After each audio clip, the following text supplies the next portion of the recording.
We all have hobbies in our life, such as sports and art. But have you ever wondered how Olympic medalists or famous artists pull it off? I have, which is why I made my passion project based on a hobby I love, and how not only I, but many others can improve. I'm Shresta Malviya, and let's begin the journey of the best badminton smash.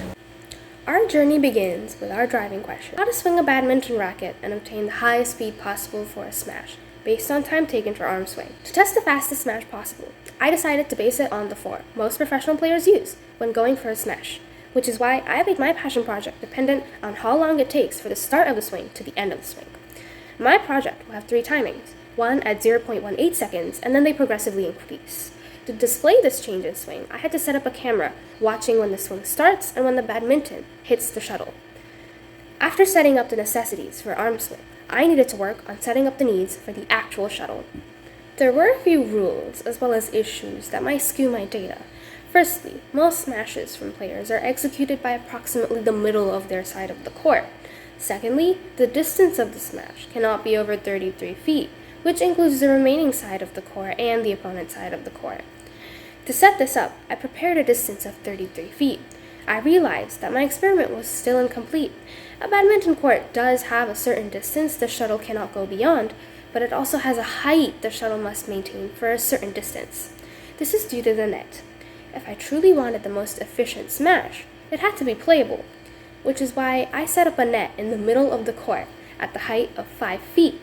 To prevent the skews in data, I decreased the playable width and did the experiments in a closed environment, preventing wind flow.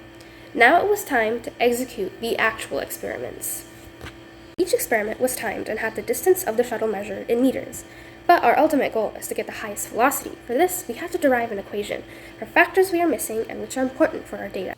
We know the final distance from being smashed, the initial distance from being smashed, the time it takes to land, the distance from the ground after landing, the constant acceleration of gravity, the acceleration on the x-axis, the velocity at which the shuttle drops, and the time it takes for the shuttle to drop.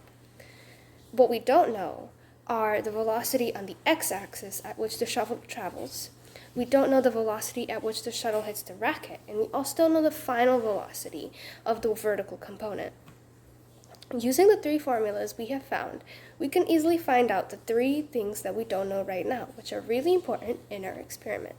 Using the formulas, we can find the velocity on the x-axis, as well as the initial velocity of the shuttle when it was dropping. I hypothesized that experiment number 2 will show the most effective smash, because experiment number 1 shows a weak smash, because it has lack of beginning, whereas experiment 3 might lack control because there's too much of a preparation. After seeing all the results, I put our data into the formulas derived and got the numbers shown. Experiment 1 had the swing time of 0.18 seconds and distance of 5.99 meters. There was little to no swing. The badminton racket would simply swing without much preparation.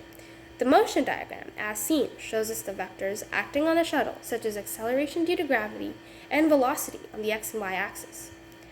Experiment 2 had the swing time of 0.29 seconds and distance of 5.89 meters. The badminton racket had some time to prepare before swinging. The motion diagram, as seen, shows us the vectors acting on the shuttle, such as acceleration due to gravity and velocity on the x and y axis.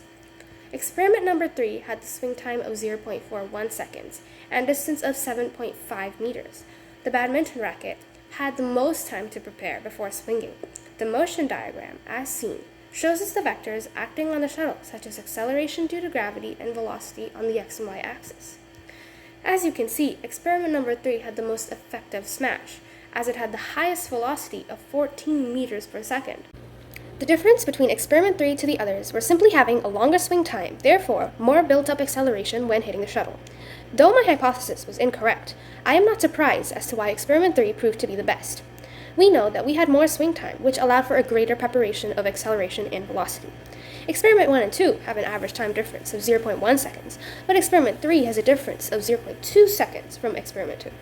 Through this, we can understand how important it is for a badminton player to plan and time their shots effectively, and we can now understand why experiment 3 proved scientifically accurate results, which were the most efficient. This concludes our journey in finding the most efficient badminton smash, based on arm swing time. Thank you for your time.